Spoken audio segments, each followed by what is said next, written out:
Alrighty, here we go. Episode 1 of Across the Boards podcasts, coming at you, recorded live with Angus Waddington and myself, Jai West. Yeah.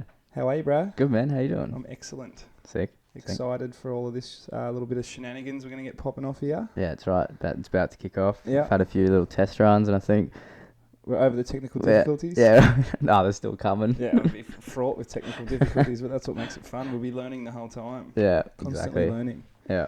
Sick, mate. So what we're doing here? We are just gonna be doing this podcast, going across the board. We are gonna be doing everything, hopefully. Everything Just sideways and otherwise. Yeah, music, Art, fucking snowboarding, culture, skating. surfing, Yeah.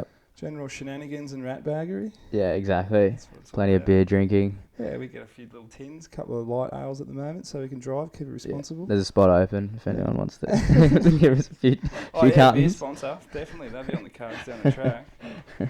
But yeah, so basically we're going to gather together a bunch of people over the coming episodes, different sort of participants of skating and surfing, snowboarding, and I guess the general culture that surrounds with the artists and the musos that enjoy the pursuits of sideways standing situations. Yeah.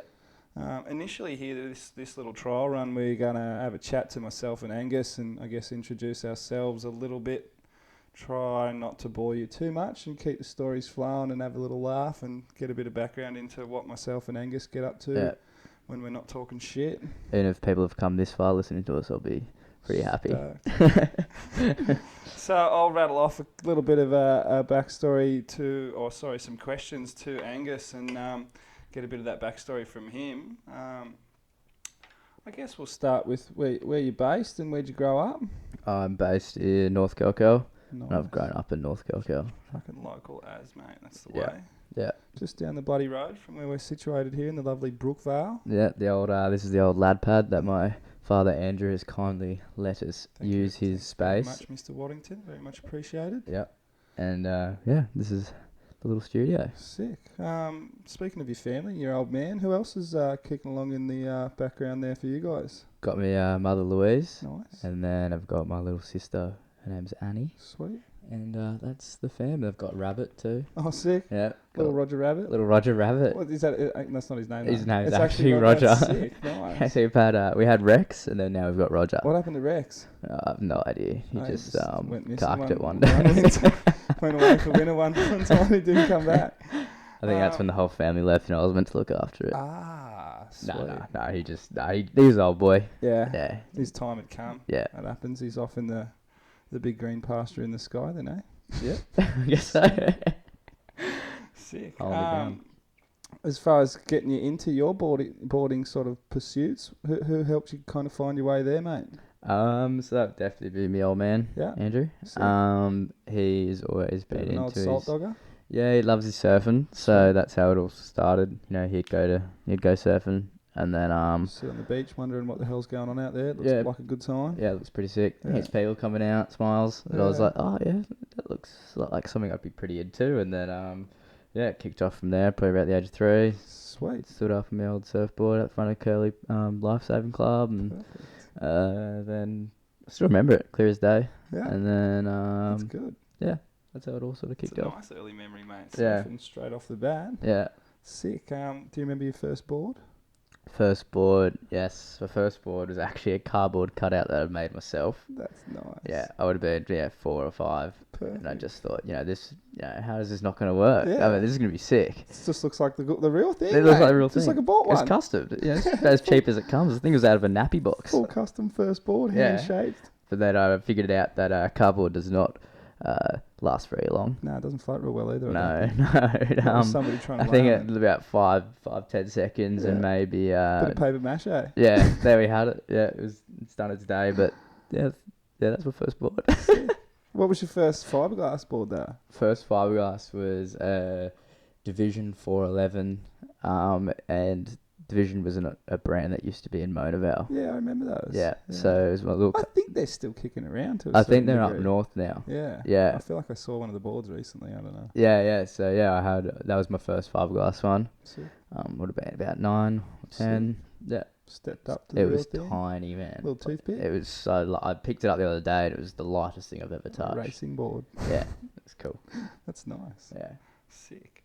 When you sort of get into skateboarding and anything like that, do you think surfing was first or skateboarding for you? Surfing was probably the first thing I did, Yeah. but the thing that sort of I really got into was skateboarding. Yeah. Mum and Dad bought me a little Target skateboard, you know, the old plastic trucks, Yeah. and just ply deck. Yeah. And Start delaminating in yeah, about 3 days. Yeah, and Gets the roots there though. It's exactly. sort We just spend, you know, of ignites in the the first love. in the old driveways trying to do ollies. Figuring Probably it out. not even going anything off the ground, but yeah, I thought it was going Just huge. kick and tail. Yeah. Sick. And then the next Christmas, I got like a little Bamajera element board. Tight. That was like a full grown board as well. Yeah, the little mini ones. Yeah, it was tiny. I don't even know what size it would be, but it was. Yeah, like 6 3/4 or 7 Yeah, inch or something. yeah, it was little so mini small. wheelbase. Yeah, I remember Yeah. some of those. And then yeah, that's how everything sort of started with the whole board Getting sports. stuck right into it. Yeah. Yeah. And then yeah, When was your first snowboarding experience? first snowboarding experience was when I was 12 Yeah. at in Thredbo. You've always been a Thredbo boy too? Always been a Thredbo boy. That's sick. Never. I've had, you know, passes for Perisher. Yep. I've been everywhere else too, but always Cool loved Thredbo, my man. Thredbo. It's got a Just bit more alpine environment. Exactly. Yeah. Bit more history. Yeah, definitely. Yeah. It's just it's that mountain is rad. What you call home. Yeah. Sick. Exactly. Nice. I'm lucky to live there. Yeah. 6 months of the year. Definitely, mate. So- That's very lucky. Yeah, I very, mean, it's very pretty lucky. cool. You live in a national park for 6 months of That's the year. That's perfect. pretty rad. Yeah, I've woken up on the couch at your place a couple of times and enjoyed that lovely view straight up the Kraken back there. It's Yeah, not bad. it's good, That sounds huh? a bit sus though, eh? doesn't it? Straight up the Kraken. If people don't know what you're talking about, they're just like Fucking go where you want with that. waking up on the couch, cracking the back. Oh, that's what happens when you're a bit sort of dusty after a night in the village at Thredbo sometimes, isn't it? You get a bit- Caliber will get ya. Yeah, thankfully I don't partake in that too much anymore. Can't afford the hangovers and... I think my parents used to partake in that. That's how old it's been there. That's how long it's been there Yeah, for. for sure, mate. Yeah. That's seen some stuff, the carpet in that place. I think it pulls your shoes off when you walk through there Yeah. half the time. Yeah, it's. I think they were talking about getting it resurfaced. Resurfaced. Yeah, refurbished. Refurbished, and I just don't think they're going to do it. So I think it's past its It's due- done its day. due date for resurfacing. Yeah, fuck, just rip it up, burn it. Yeah. Not the Calabar, just the carpet. Yeah, I love it. It's dirty. Yeah, it's got a certain charm to it, doesn't Yeah, it? it sucks you in. Oh, classic. So you get a little bit of support for your snowboarding off a couple of companies and Yep. and a few brands. Yeah, so it's O'Neill, Oakley, Skull Candy, LeBent, and Rad Gloves, and then Bent helped me up as well. Sweet, So yeah, they've been sweet. nice. I love. Big thank you to Skull Candy for our Yes. headphones too, which is helping us get things a little bit smoother sounding, hopefully. Yeah, no, thank you so much, Skull Candy. Yeah. We're really stoked on these little bad boys. So Yeah, very nice. Yeah. Sounds weird to hear my own voice, but we'll get used to that. yeah, As far as your snowboarding sort of side of things go, we've you partake in a bit of competitive action on that sort of thing, or you do it more for the love of it? I've always doing it for the love of it, Yeah, but definitely helps keeps the sponos happy. If exactly. you gain some contests and Exactly. I used to like competing not too many too. magazines these days to kind of Pretty get too much props for the sponsor side of things. So I guess Exactly. I definitely did like competing. yeah, But I don't know. I just sort of did it because I had to. yeah, and it's kind of fun just getting together with a bunch of crew and catching up with some mates you might not Exactly. see otherwise And as then well. you travel for it as well, which is Yeah. a pretty good thing. Getting down to the Vico resorts or something like Yeah. that for an excuse to get down there and do used a to head contest. to China and Mammoth Yes, and Europe, everywhere. Did So- you do a bunch of junior comps back in the day, or? Yeah, I did the whole junior series thing, Yeah. and then I did a junior world championships in China. Yep. That was pretty cool. How's riding in China though? They don't really have. Yeah. It'd be an interesting experience, though, right? It's pretty good, but I'm not. I've only been there once, so I Yeah. couldn't tell if we were there at a really it's a bit shitty of a time. culture And it shock. was like minus. It's like minus 30 every day, so the snow was just frozen solid. Like there Ice was rocks. no giving or whatsoever. And it was the first sort of comp they'd ever held there, or one of the first slopestyle comps ever held there at that level, I guess you could say. Yeah, and, a bit of teething problems as far as the lifts features were and slow, stuff. but I've seen some courses lately, and they Mm. look pretty mental, and especially all the indoor shit they've got going on. Yeah, at the well, moment. Nick, a colleague from Salmon Arms Gloves, he's done a bit of stuff over there with some coaching at different times, and he said it's quite interesting. Like, I remember one story he was telling me when he was down for Bowly, just about doing some coaching and having an interpreter there and he reckons after like the second day it was like they're just saying the same thing. I swear to God, I'm telling them 5 different things, and it pretty much it was just like bend your knees and go faster. It turns out that they just kept and hark harder.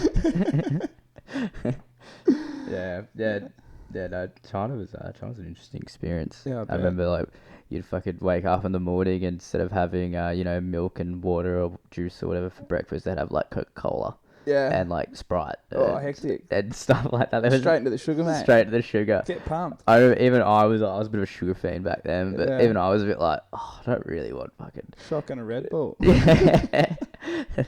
Yeah, it was pretty sick.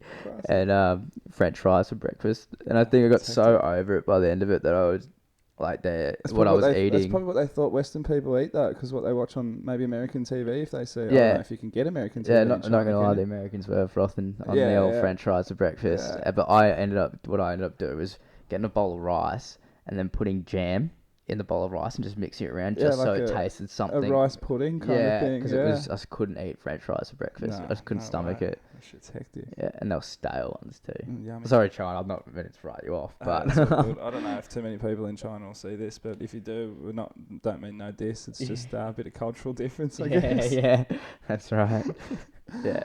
Sick. What other fun trips have you done on your snowboarding side of things? I've definitely done plenty. First time when I was 16 was to Colorado. Did 4 months, missed a whole term of school. Sick. So the for a homies would have been 16-year-old, so jealous. yeah, for a 16-year-old to miss a whole term of school, that's madness. I was pretty stoked on that. Did Yeah. fuck all schoolwork. I was going to say, did you have to do schoolwork over there? Or I was meant to. Yeah, I think I just correspondence ended up watching like geography videos and the world's biggest bridge ever built, and just Sweet. saying that was my schoolwork for the day. It's all good. Yeah. Still learnt something. What was the biggest bridge ever built?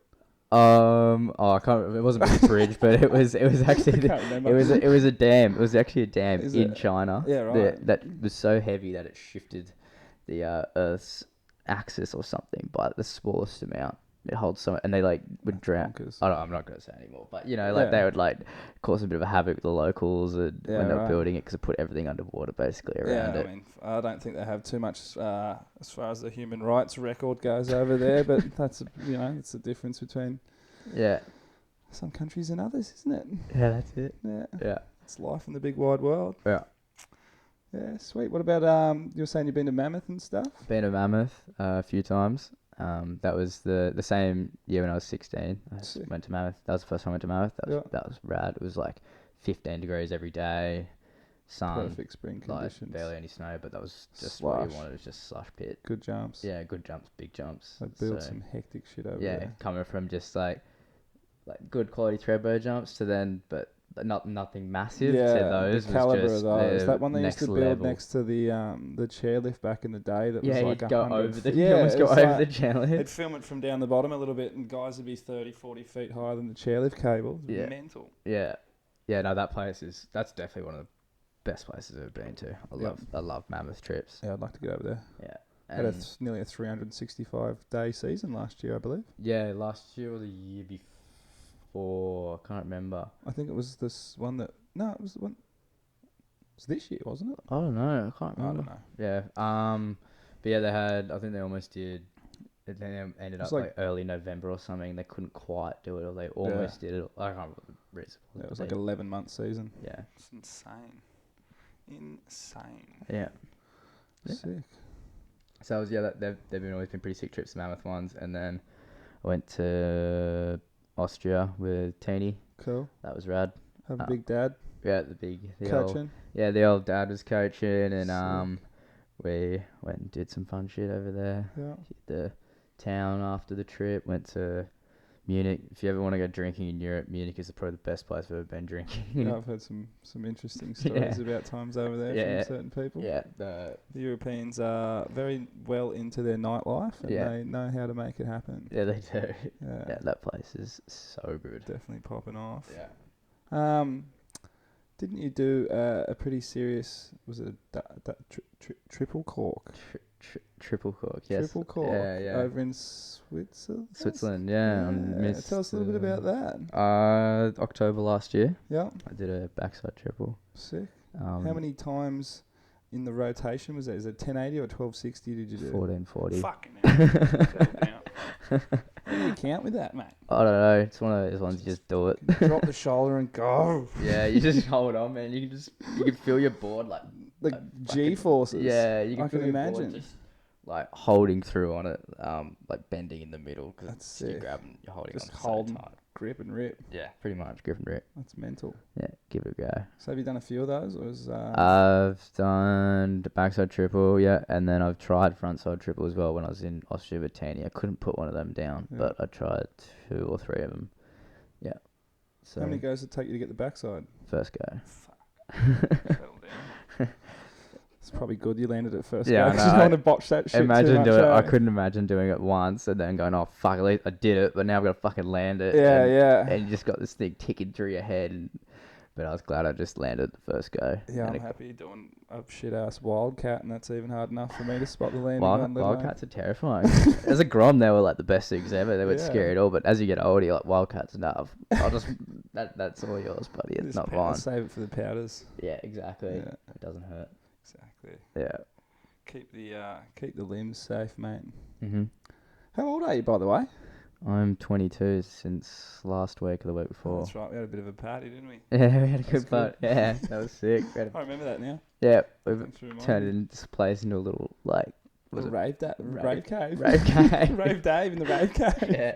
My mate Henry. He's a bit of a DJ. Thanks, Henry. That was fun. Yeah, Henry, that was sick. My mate Henry's a bit of a DJ. He bought 3 massive PA speakers, a smoke machine, laser lights. I think the laser lights were probably what his made decks. It. Yeah, and it's just the coolest thing. That was epic. It was pretty funny. For only like 12 of us being in here, it was sick. It was a few more than that. It was about 15. 15, yeah.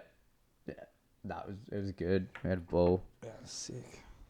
It's a pretty good little spot here. We're very lucky to be able to utilise this little space. Yeah, people don't even know it's downstairs. It's just this is actually a pool table under here. Yeah, it's turned into a desk, and then we've got basketball hoop, mini ramp, all ping pong. There's a lovely Mercedes down there as well, which is pretty impressive. The old vintage convertible, which is something that catches my eye every time I walk past it. Yeah. We could even do we should do like a little interview at the Mercedes.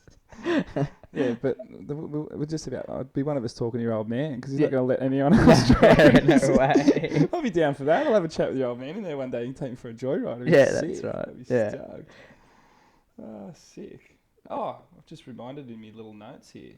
You showed me a little clip a little while ago of your first flip. First flip? Onto the airbag. Oh, yeah. And looked like I was standing there on the jump, mate, before I even knew who you were. Yeah, that's right. I would have been 12. It was my 3rd week of snowboarding. Yeah. And I remember it quite clearly. I remember doing a wildcat, and I'm pretty sure you told me not to.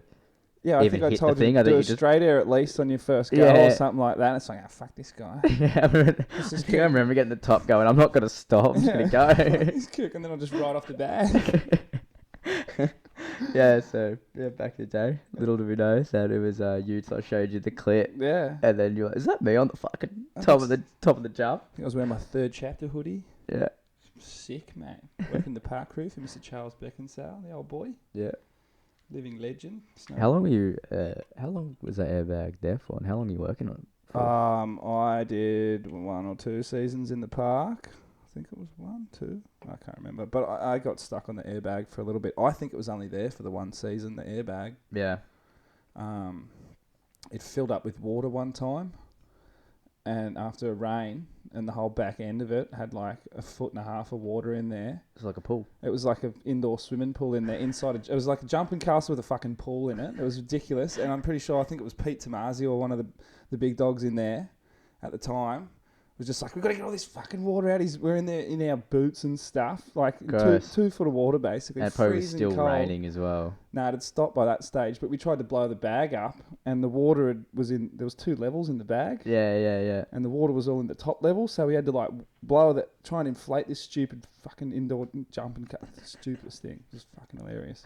So that's where the Michelin inflatable went from Thredbo's pool. It actually went on the mountain. It was so ridiculous. I think we've lost our headphone jacks here, mate. Can't hear anything. I'm pretty on. Oh, yeah? Yeah. Should we do it? Yeah. I'm dropped out. But yeah, so we're inside this fucking airbag thing. Like half a dozen of us or more trying to tread this water down to the back corner and stuff. I swear it took us like 2.5 hours. That thing was more trouble than it was worth, I think. Yeah. But... Yeah, and they had I remember they had like season passes for it on top of your normal season pass to pay to use it, and then it was like $100 and something a day, and then you had to do a course that you had to pay for as well to use it. Yeah, we had to make sure you were safe or something to hit it. It was like just look at it and then hit it, or something like that. I can't remember. Yeah, you would have been in charge. You would have been. I was pretty lax about it. I wasn't that strict. I don't think I yelled at you, did I? No, I think you actually gave me a little clap. I think you're pretty stoked that I just ignored you. Yeah, I mean, I'm down with that. I like the punk attitude, mate. Anarchist all day. Sick. It's wigging me out. Should we have a little stop for a second? There you go. I pulled the cord out, maybe. It's all right. Those technical difficulties. It's fine, mate. It's part of the fun. Yeah. It wasn't skull candy. It was just No, it's definitely not skull candy. It's me. Waxy arms. Whatever that means. Yeah, the airbag. That was interesting. Yeah, the airbag. I helped Bryce Young learn frontside cork 7s on that thing, actually. The surfer. Oh, really? No way. I seen him, this legend salt dogger, just trying front 7 corks on it one day, and he was kind of just like landed on his knees and stuff. And I mean, I can't do them, but I was just like, oh, if you've got this, just fucking heave into it a little bit more and you'll put it onto your feet. And I think it was like 2 or 3 goes later, and he started stomping them onto the bag. And then later that afternoon, I seen him stomping it in the park at high noon. He's fucking killing it, that bloke. That park was the best. When Charles was building it, mate. Yeah, high noon was so fun. Yeah. Remember the staircase and everything they had down there. The kinker was pretty sick. Yeah. The old donkey. The donkey was rad. Jared doing backflips out of there. Jared Dean, the guy on the sound equipment. Really? For us. Yeah, he was fucking 50-50 back. No, board slide backflip or 50? Board slide backflips. Fucking hell. I think I think it eluded him in the end, but there was some solid attempts. That sucked. Did you get one? Was it up or flat? Not that day that I was at. at. I had it as a down flat. I was trying it. No and then way. They said it was a flat up and I got it. Yeah. No way. Yeah, mental. I think he started a bit of a trend with that. I think I saw somebody in like one of the Bear edits the next season doing it or something like that. Boom. Bit of a shout out to the producer down there. Thanks, Jared. Yeah. He's just sitting on the ground right now. Yeah, fucking all class in this production, mate. Yeah. The ghetto production. Ghetto fabulous. Yeah. I also heard a little rumour that you've done some TV time back in your day. Yeah. So what's the go with all that? Little me. Little Angus? 2-3-year-old me. Sick.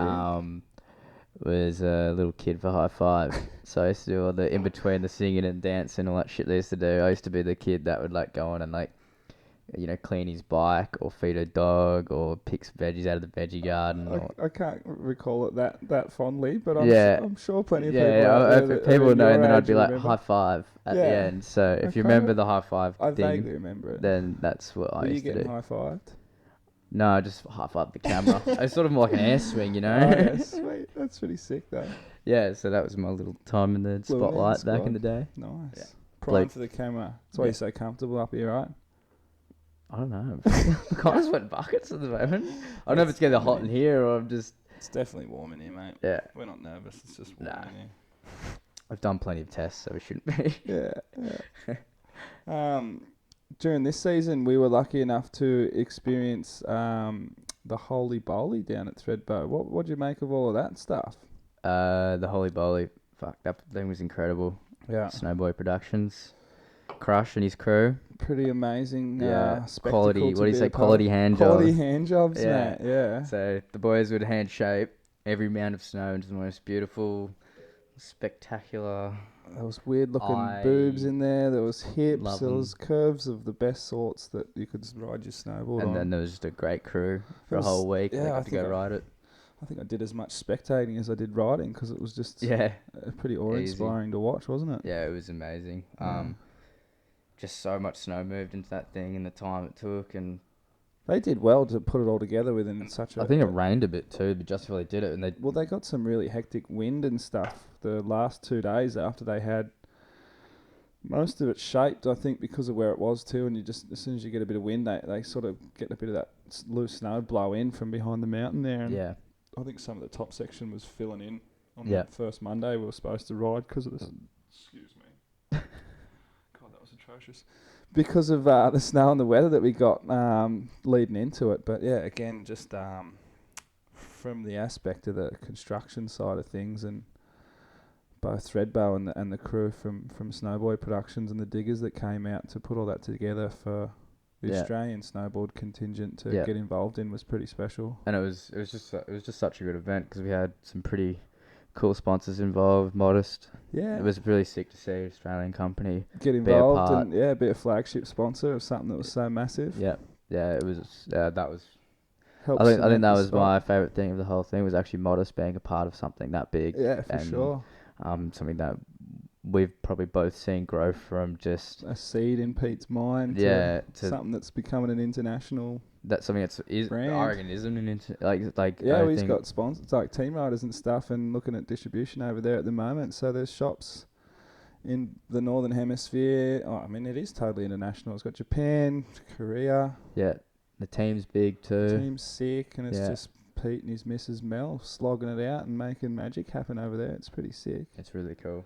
Yeah, it's pretty sick to see a little Aussie battler like Pete Long coming out of the trenches and pegging it to some of the bigger brands in Australia. It's he's definitely one to give a lot of support back to the Aussie riders and stuff, which is great. You know, he's not got a huge amount of budget there, but he's always one to help, give money to the boys to help them get where they can when he can, and stocking them up with plenty of product to flick to their homies for a bit of a side hustle. And we'll have Pete and 100%. Hopefully this week, actually. Yeah. To do an episode, we'll talk all things Modest. Yeah, we'll get delved into that and a the little bit old days, I like to say, in snowboarding careers. Try and dig up some old clips from me and Pete back in the day. I'm sure we'll find some stuff. Yeah. Sick. Really good. Yeah. Did we lift off? Actually, I've got a few more questions for you, I think. I'm still chatting along.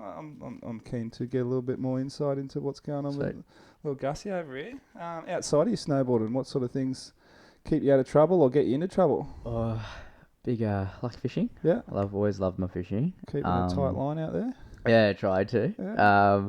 Spent a few days in the water and Did you get out in the harbour or the pit water or? Yeah, pit water. I've got a 17-foot Boston whaler in pit water, and that's nice. Just got a new fish finder on it, so pretty keen to get out and hunt down some kingies or whatever it is. Yeah, squid, kingies, big jewies.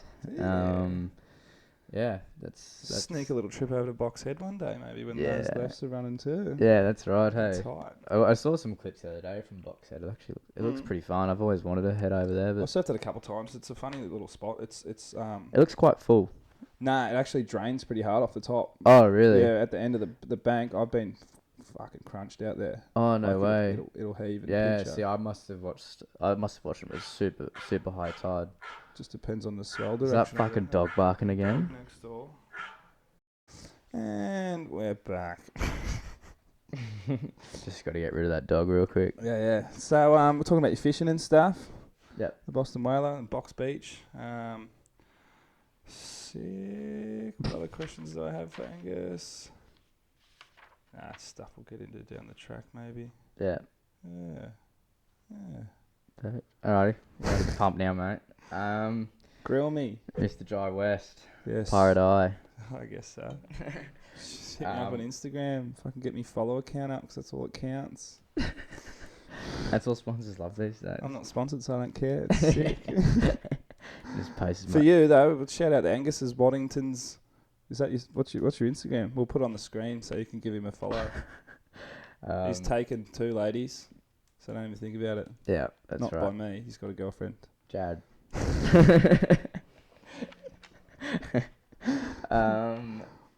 So mate. Yeah. Whereabouts you from? I grew up on a stretch of coast somewhere between, let's say, Newcastle and Port Macquarie. That's a pretty fucking big strip of coast, isn't it? On the east coast of Australia. In the middle, or? I don't know. I haven't really thrown a dart in the middle to see where it lands, but there's a few spots in there. There's Boomerang. Nah, it's not Boomerangs. There's that's what's a secret. Nobody knows about that beautiful Pacific Palms. It's fucking underground. We'll bleep all that. The slightly methylated diamond beach. Dirty diamonds, not methylated. I'm sure there's some methylated things going along around in most of those small coastal towns. But yeah, I grew up in a little beautiful little spot called Diamond Beach, somewhere on the east coast of Australia. It's a lovely little town. Yeah. Bumfuck nowhere. There's not much going on. It's all right. It's near Taree. It's a sick spot in there. It's a real rural centre there in Taree. It's down the road from Foster, which is a beautiful spot. Shout out to all the homies in Taree too. Not that I've seen many of yous for a long time. I don't actually have any friends in Taree, I don't think. You sound nervous, mate. You're just chatting now. Yeah, it's sweet, mate. I'm just thinking of stupid things to talk about from back up at home. Cold. Too many memories to list, mate. Yeah, nice. So who's in the fam? I am held down by my mother and father, Michael and Kerry. Mm-hmm. They moved themselves up to Diamond Beach when they were newlyweds in their late teens, and there was fucking no one there, and it was basically just somebody's old farmland that had been subdivided with a handful of houses on it, and yep. It was pretty sick. Had no tar, dirt roads, and blah blah blah. Sick. And actually sounds like paradise, to be honest. It is, and it was. It still is, and it's a bit busier now, and all the developers have got their hands on it. But it's a cracking spot. There's no waves up there, so I don't even think about going surfing. It's shit. That's why I live in Sydney. So yeah, don't go surfing up there. It's fucked. And I've got my older brother, who's a bit of a legend to me. He's a bit of an arsehole sometimes, but he's a beautiful arsehole. I think that's what he calls me from time to time as well. He's one of my best friends, and I guess one of my biggest influences in life. Helped me get into surfing and skating and push me. I always wanted to be better than my brother. Yeah. It's usually the way when you're the littler brother. Exactly. Yeah. It's like, if he can do it, I can do it. And if he can do it that good, I've got to do it heaps better, because it's just what you got to do. Yeah, exactly, man. Yeah. Yeah. So was he a big influence in your skating, surfing? Yeah, him, and I guess growing up, my dad and my uncles all surfed and stuff. Mum and dad's place was a bit of a weekend venture for all the crew from Sydney back in the day. They'd all pile into the combis and the panel vans and go and camp up at mum and dad's and piss mum off probably and pile into the house and park in the paddock next door and bonfire and party back in the day. So just go for home for lunch and dinner. Yeah, just surfing and shit like that. I it. can't even imagine. I've seen some photos from up there and they're pretty awesome. I might flick some up on the screen at some stage so you can see what life was like back in the good old days. But the whole Young West days. No, I wasn't there. I think there's a photo of my brother when he was born with a whole bunch of dudes on the couch. Your parents? Yeah, this is like when mum and dad were growing up. So like dad and my uncle both surfed and skated and more sidewalk surfed, I guess, back in the day. So it was always something. I think I probably maybe stood up on a skateboard before I did on a surfboard. But I can't even really remember. I was like always near the ocean and always skating and stuff like that as a grommet. But I was a little bit scared of the ocean for a little while. So I think I skated more when I was in my... I went through a bit of a phase actually where I was like a bit more of a skateboarder than surfer because I just was a little bit intimidated. Yeah, I think I got that sometimes. way as well. It was like a couple of bad experiences and you get a bit spooked or something and you're like, I don't know if I really like this. And yeah, exactly. Or just I think I found the addicting part of being able to skate whenever I wanted or what I wanted, and I could do that thing over and over again. I think that was a new phase, but then...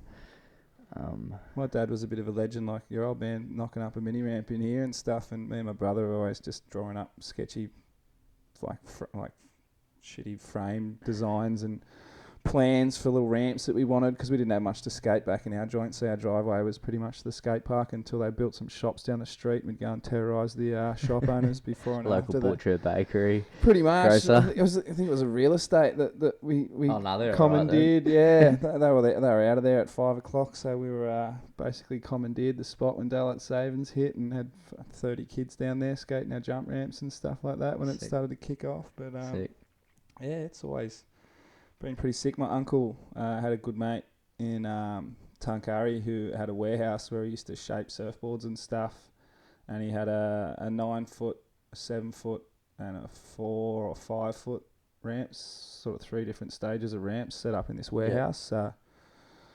Basically, when I was in primary school, I spent quite a bit of time there learning and seeing things I probably shouldn't as a 6 to 8-year-old kind of kid, but it was all about skateboarding to me. I didn't even know half the other shit I was seeing. They were probably smoking dope and shit like that, but I didn't know what it was. I was just all about skateboarding. So I got to see some pretty insane sessions as a kid with guys, 15, 20 people skating this dude's ramp that were all rippers and stuff I didn't even know what was going on half the time. I was just like, fuck, that is so insane. Yeah, that's cool. Yeah, fuck yeah, that's what it's all about for me. The session, skateboarding and shit. Yeah, good shit.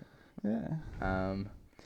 And so you're a bit of a founder of this across the boards. Yeah, I guess. How did this little seed pop into your head? The idea spawned probably a year or so ago, I think. I've just kind of don't know why I wanted to sit in front of a camera and a microphone. More so you could hear yourself speak. Nah, definitely not. I think to get this one out of the way, and I'll just be trying to coax some other guests into some decent stories, and we can hear a little bit less about ourselves moving forward. We're pretty much this first episode, we're pretty much just trying to get about us, little test as well. Get a little intro out of the way, so we don't have to talk about ourselves too much more moving forward. If you want to, we can just tell you to go back to the first episode and deal with the garbage that's sprawled out through that one. Yeah. But I guess the premise behind it, like I was saying at the start, is I want to get a whole bunch of guests in that kind of span the range of young and old, and myself and yourself being aficionados of all aspects of sort of boarding culture, not just, consider yourself a snowboarder. I mean, I don't know if I'm a snowboarder, a surfer or a skater. I'm probably just a human that does those things. So I want to talk to other humans that do those things. Yeah, yeah. And exactly. I guess the culture of it all excites me as well. Some of the characters, especially for me, I'm a little bit more influenced by the sort of skate side of things.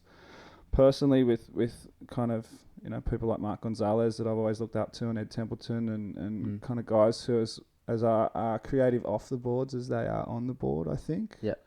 It's kind of interesting to see what makes people tick and why they do the things they do, and a bit of story behind individuals. We don't have too much in the way of any print publications in Australia anymore, besides like Surfing World and a couple of the arty ones like Monster Children and stuff like that. But outside of that, there's not a great platform anymore to help showcase some of the people that are in our culture and stuff like that. So I think myself, in the job that I do on the 9 to 5, I've got the ability to listen to a bit of podcasts, and I enjoy hearing other people's stories and hearing what makes people tick and what gets them frothing to go on their adventures and on the next one and make things happen. So sick. And a bit of an opportunity to shout out some of the movers and shakers like Pete Long and some of the older guys within sort of surfing, skating and snowboarding that, some of the younger crew out there might enjoy hearing a bit of a backstory for as well, because there's a rich history, especially in Sydney here with surfing and skateboarding and snowboarding. So for sure, there's a lot of characters I'll be planning to get in here with us, so we can chew the fat. We're both pretty excited to get this. It's going to be little a good chin time. wags under the way and get everything find our going. Feet and find our speak. Yeah, that's it. Learn not to slouch in this chair too much. Yeah, I know. I've been catching myself out a little bit. Yeah, it's all good though. Yeah. We'll do some fancy edits, mate. Yeah. I'll try. We'll just both be sitting in front of the computer go, Nah, we'll get it. Yeah, probably. nah. I'm getting it out this week, mate. Yeah.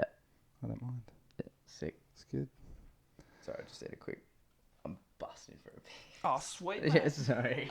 I'm shopping for a piss. Do you need to pause it, Jared?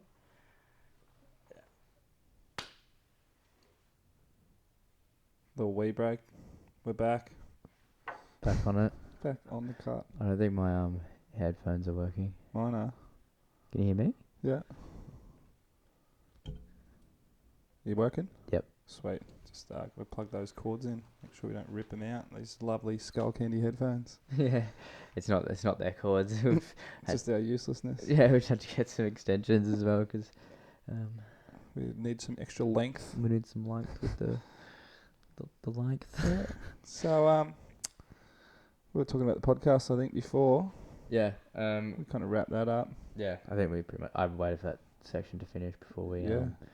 Before I said toilet break. What's up next for me, mate? So, you are the man behind Dinosaurs Will Die Down Under. I am a part of that lovely family of legends. Yeah. So what do you do for? I am the sort of Australian New Zealand distributing agent for that brand.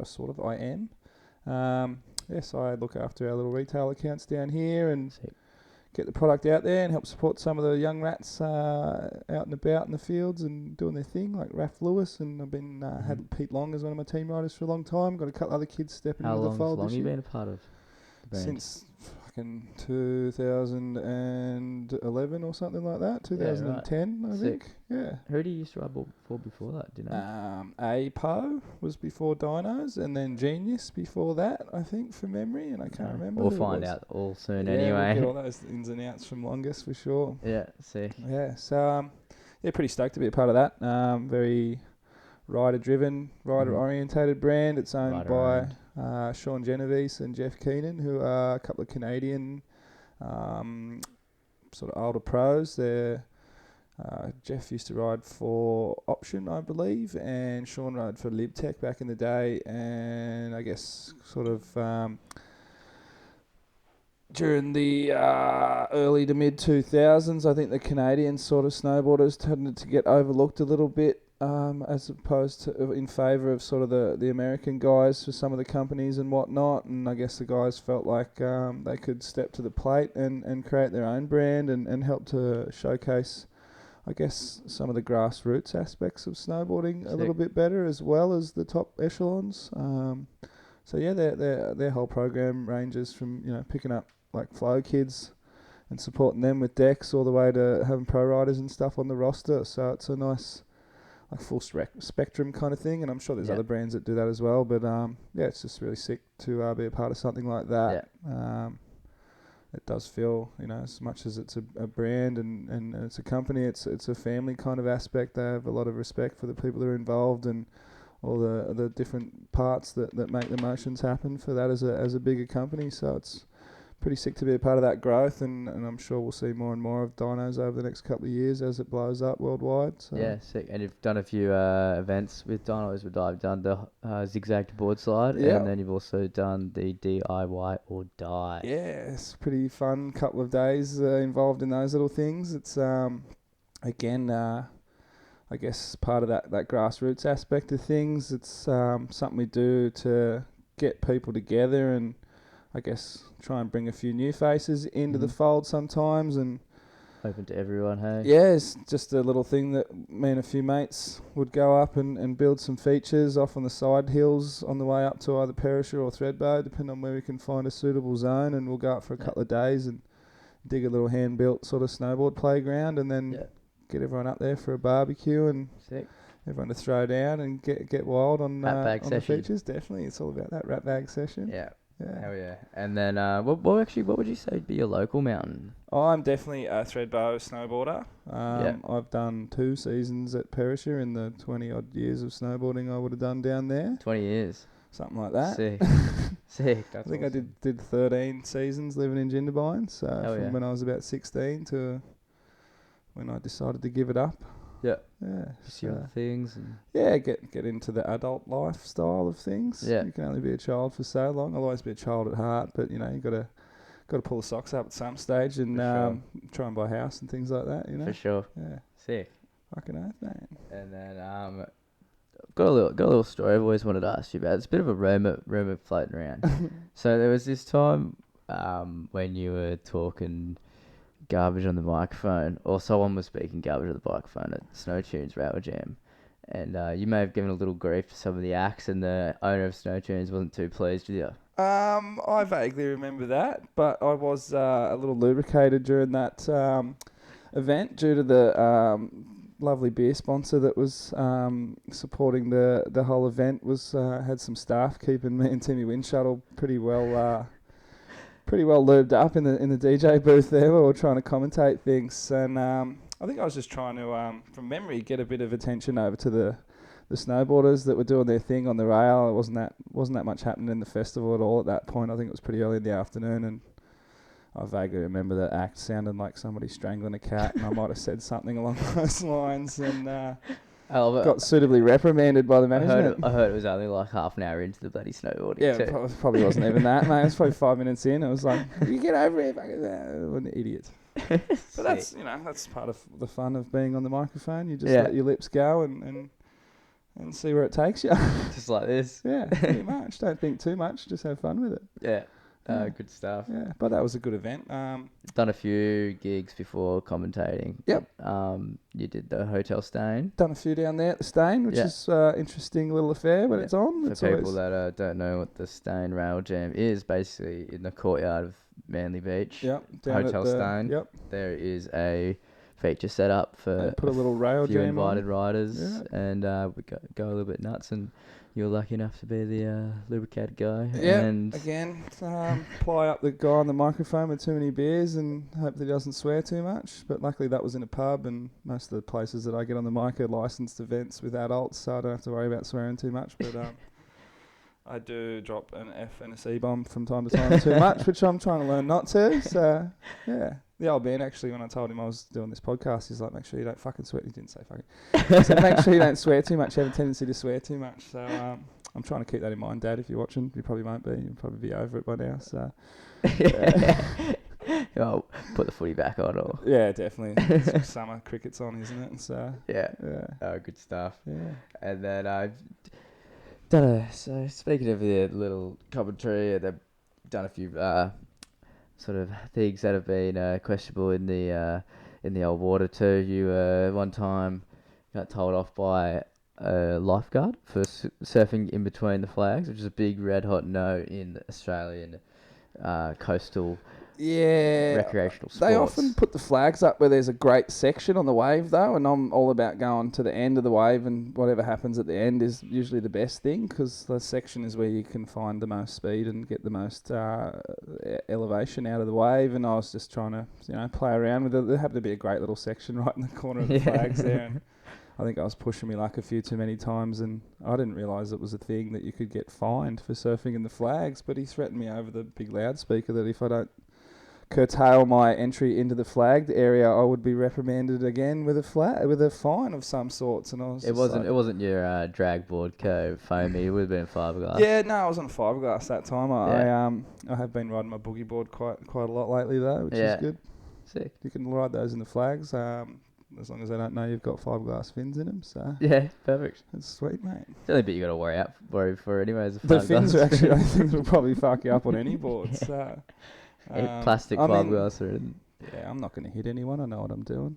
Yeah, it's all good. It's just people like to jump in that position of power and throw some weight around and make themselves feel good, I suppose. Yeah, I was happy to oblige. I moved away.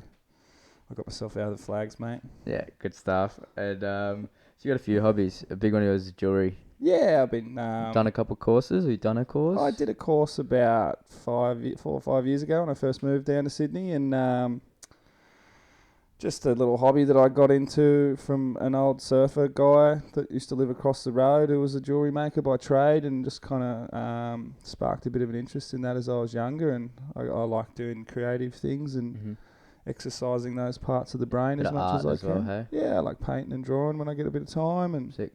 decorated my surfboards from time to time as well. Sick. You have designed a surfboard before, haven't you? Yeah, I've done a couple. I've used to spend a bit of time with G-Neck from Vampire Surfboards when he had his factory in Mona Vale, and we'd surf and Where hang is out. the factory now? He's up in Moorball near Pottsville on the upper New South Wales coast. Sick. Lovely little stretch of coastline up there. Bit quieter, is it, or? Yeah, he's up in the hills, so it's pretty sick. He's Yeah.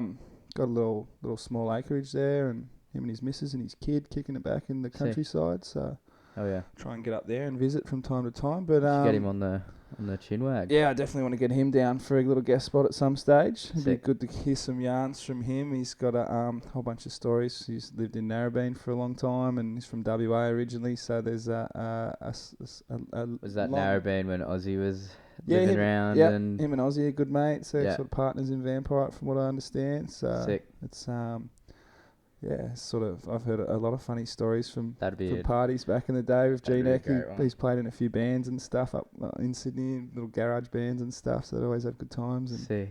yeah, it was always fun hanging out in the factory there and being able to have a go on the planer and just sort of pick up an old blank or something out of the roof that was half shaped and try and finish it off, Mhm. or just even sitting around watching him do his thing because he's a master craftsman, and Sick. I really enjoy that sort of stuff, watching people create something out of nothing. And I guess that's part of the thing with jewelry making and stuff as well. It's like you have a sheet of silver or whatever it is in front of you and a bit of an idea in your brain and bash your fingers a few times trying to make something out of it. See how it goes. Yeah. Just find out what happens at the end. And I guess if you do have an idea, like you said, you can just keep rolling Play with around that, with and it if until you it think comes someone out. else kind of looks a bit cool, you Yeah, roll with that, exactly. and It's then all about experimenting. if you don't make it, just melt it down again, do Pretty it again. much, yeah.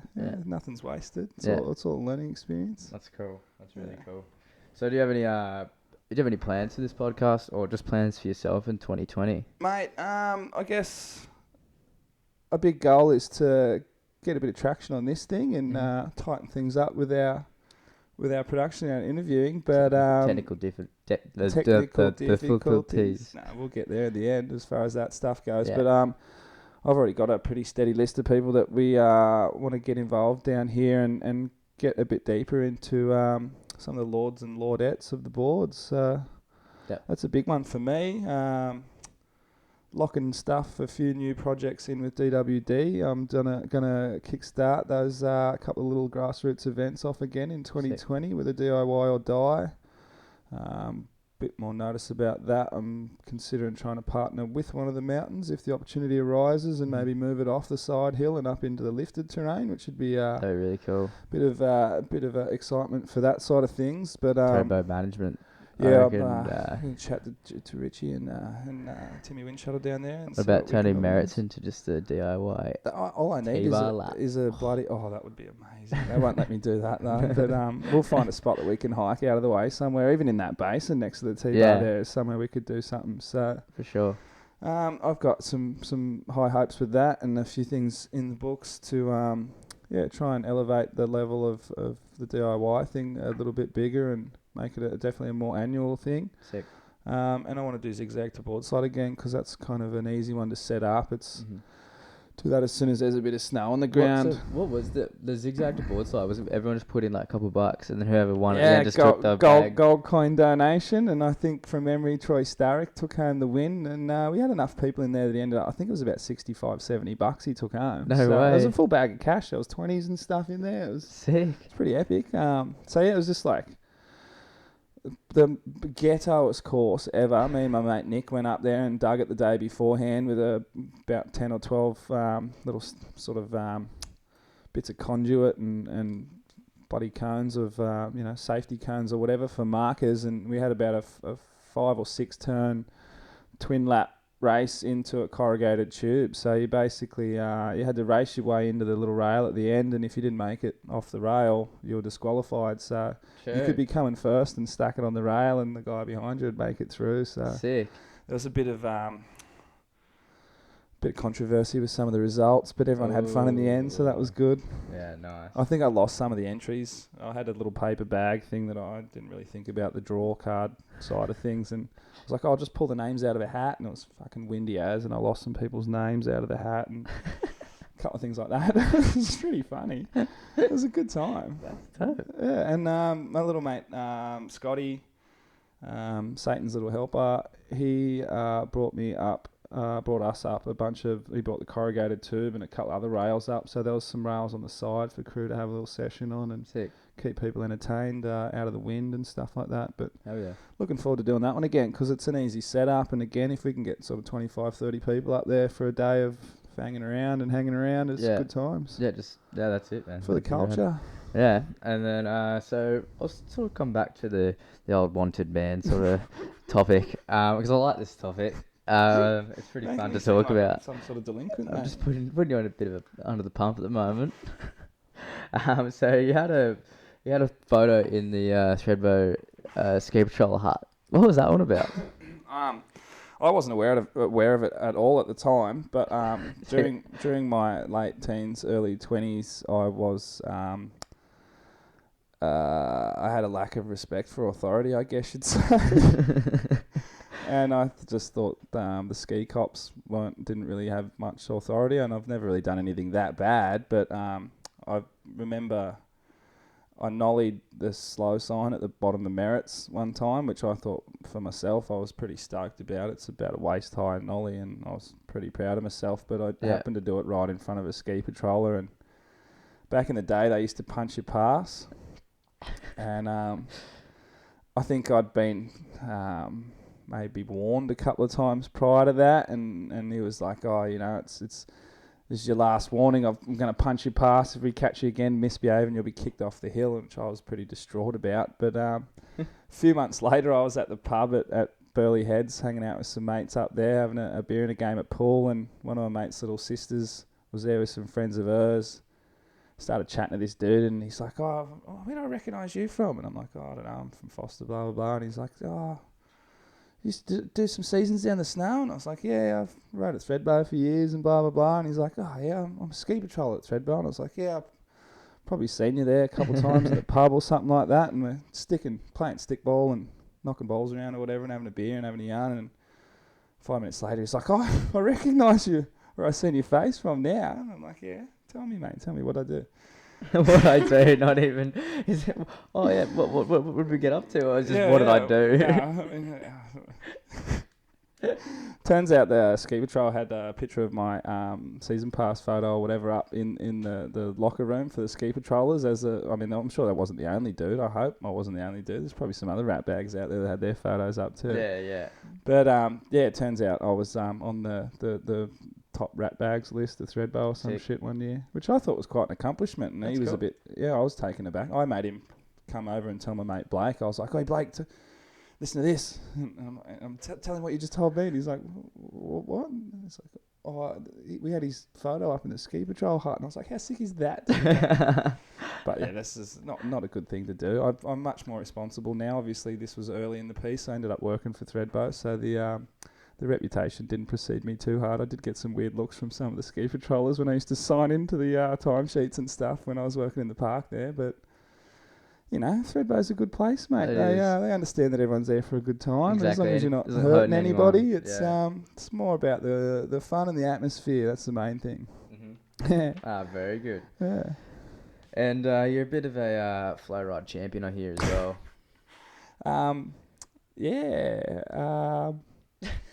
The Flowrider. So what is a Flowrider?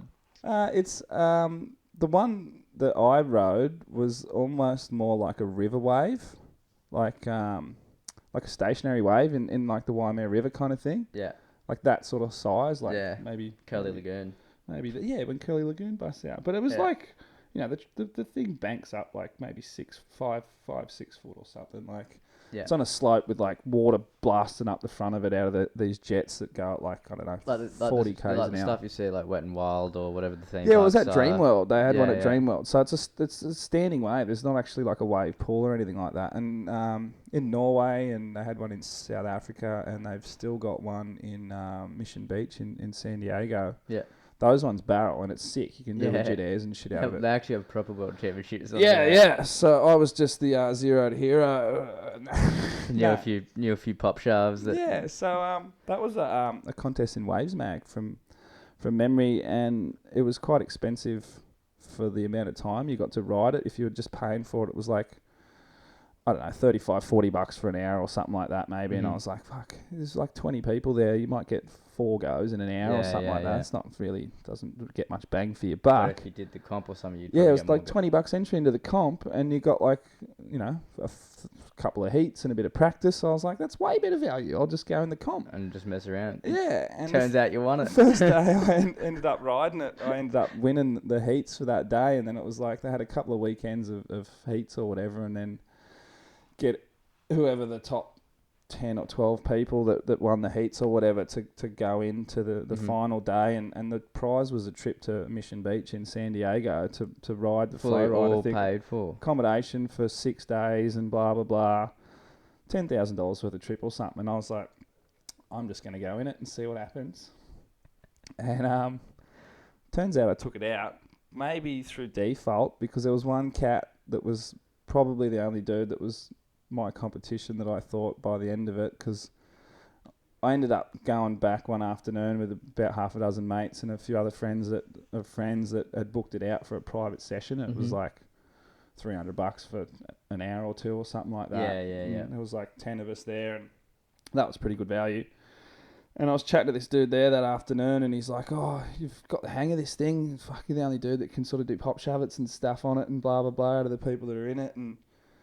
And he's like, yeah, you might take it out, eh? And I was like, what do you mean? And I was thinking, like, this guy's probably got some tricks that'll take it out if he puts his stuff down and stuff like that. And he's like, yeah, I've got to go to court the Friday before the contest, eh? And I was like, what do you mean? What do you got to go to court for, mate? You'll be right. And he's like, yeah, I got caught with 5 pounds in my boot of the car, and I think I'm going to get locked up, eh? It's just like, oh, jeez, mate. Well, it's a bit of bad luck for you.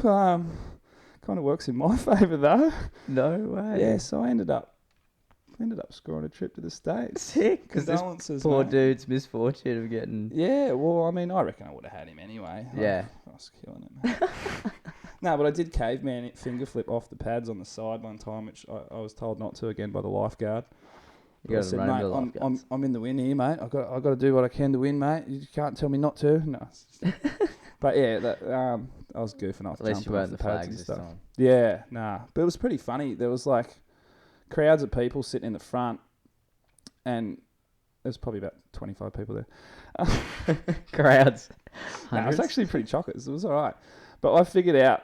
Did you get to like pick your song when you got to do I don't think I did, because I would have probably played some Limp Bizkit or something at that time. Definitely not. But I remember you could, because the jets come out towards you, you could cut across it and do these grab rail carves, and I was fully spraying like the first 2 rows of the crowd at one stage in one of my heats. It was pretty sick. I was Stoked. pretty stoked about that. Yeah. I love spraying people. If you've ever seen me on my snowboard, I do enjoy tossing some snow in people's faces, especially my mates and random people that fall over in front of me. I remember my mate Bodie actually got done for in Breckenridge, Colorado. They're anal over there about anything you do wrong in the mountain. They'll pull you past like anything. But this is a big oopsie. Yeah. He That's probably because of Mark Frank back in the day doing that spray scares edit in one of the old Tech 9 movies, Yeah, mate, maybe. right at Breckenridge yeah, too. maybe. Well, my mate Bodie just sees this mum picking up this kid at the bottom of the hill. I had just fully eaten shit, tears and everything. And it's Christmas Day as well, just to make it worse. And we all just see him just bomb out. Beelining. We just know exactly what he's going to do. Oh, shit. Next minute, he's just put this kid and this mum in this Full cloud. He probably can't see him for about 10 seconds because it's Dry, really Breckenridge. dry, cold cloudy snow. That's lovely. That's the Yeah, best. and then I'm not sure. He either got his passport or he got a pretty solid mouthful from the old bloke that was waiting down the That bottom would for not him. surprise me. Yeah. The US ski Nazis are pretty hardcore. Yeah, it was a good one. It's, But poor kid. But poor mum. It's like if I fall over on the snow though, and especially if I know my mates are behind me, I get the fuck up really quickly because I know what all my mates are like. And if one of the boys falls over and you're within 5-10 feet of them, they're getting fully kaboots. Like, kaboots. It's happening. Like, and honestly, if some random dude does it to me, I almost get stoked. Yeah. Like, I'm like, that was sick. Like, I would have done that. Yeah, me. I've had the old.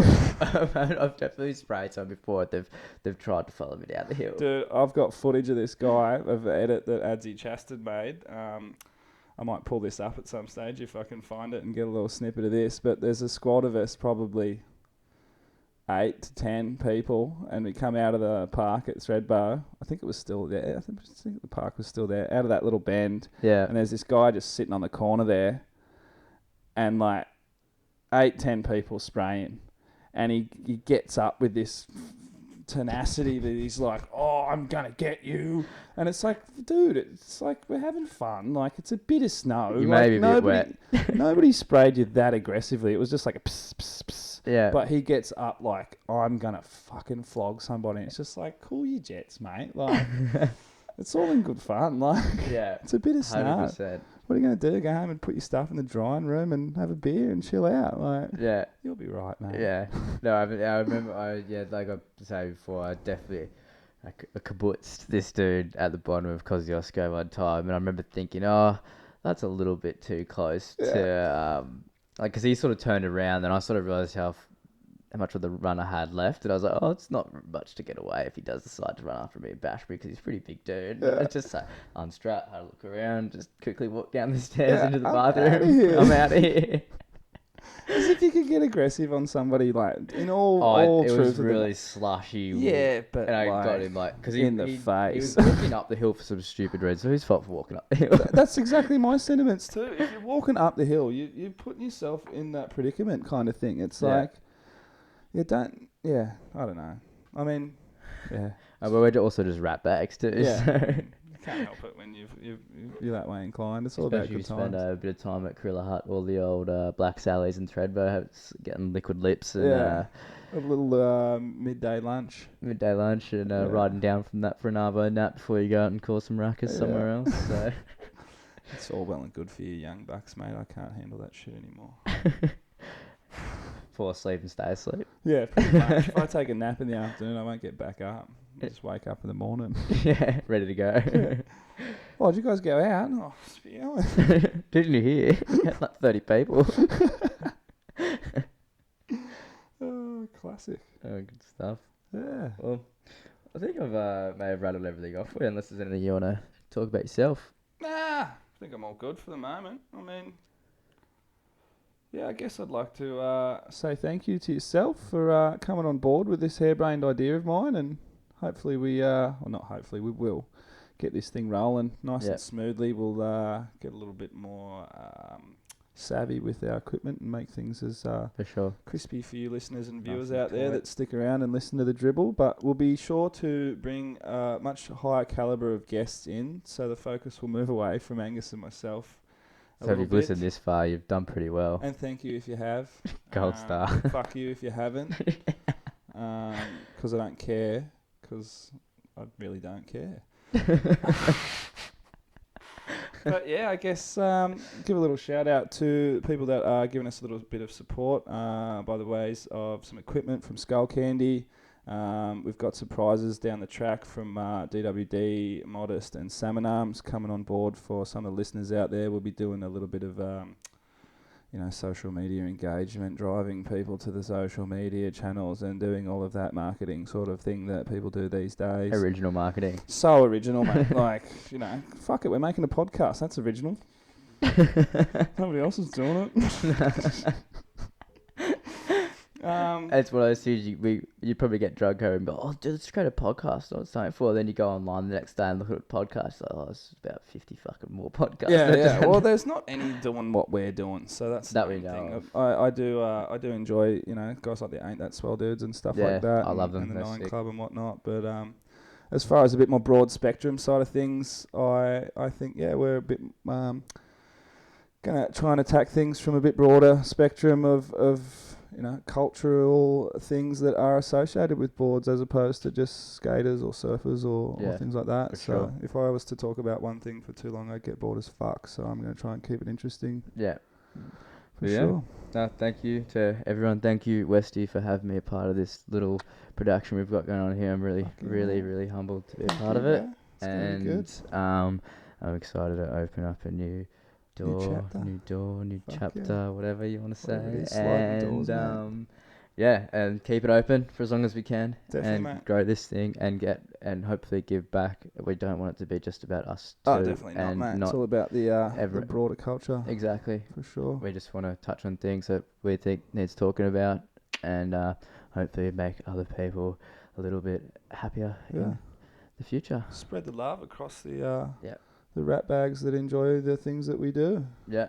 Yeah. Yeah. Well, thank you everybody, and this is Across the Boards with Jai West and myself, Angus Waddington. Thanks, legends. Cheers. See yous later. Peace.